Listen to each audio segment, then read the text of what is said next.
Dans le royaume du CSS, chaque élément peut recevoir un style. Mais parfois, plusieurs règles revendiquent le même élément. Et pourtant, une seule peut l'emporter. Alors, laquelle doit être appliquée? Pour les départager, le navigateur suit un ensemble de règles, un mécanisme qui porte un nom.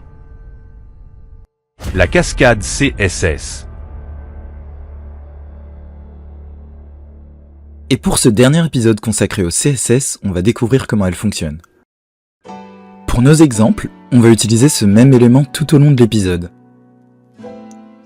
On a ici une balise H1, donc un titre, qui possède également une classe appelée Bienvenue, ainsi qu'un identifiant appelé titre principal.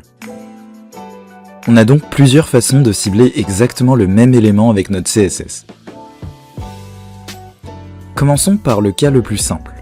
Cette première règle cible notre titre grâce à sa balise et lui donne une couleur bleue.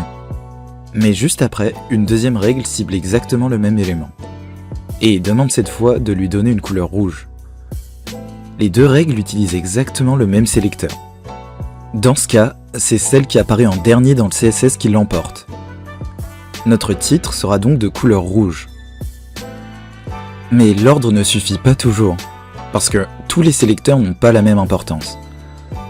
Plus un sélecteur cible précisément un élément, plus il est spécifique.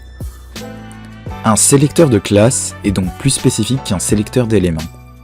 Et un identifiant est encore plus spécifique qu'une classe. Une règle plus spécifique peut alors l'emporter, même si l'autre apparaît plus tard dans le CSS. Et dans un projet, il arrive souvent que plusieurs règles finissent par entrer en conflit. La spécificité et l'ordre qu'on vient de voir permettent au navigateur de départager certaines de ces règles. Ils font en réalité partie d'un mécanisme plus large qui permet au navigateur de déterminer quel style doit finalement être appliqué.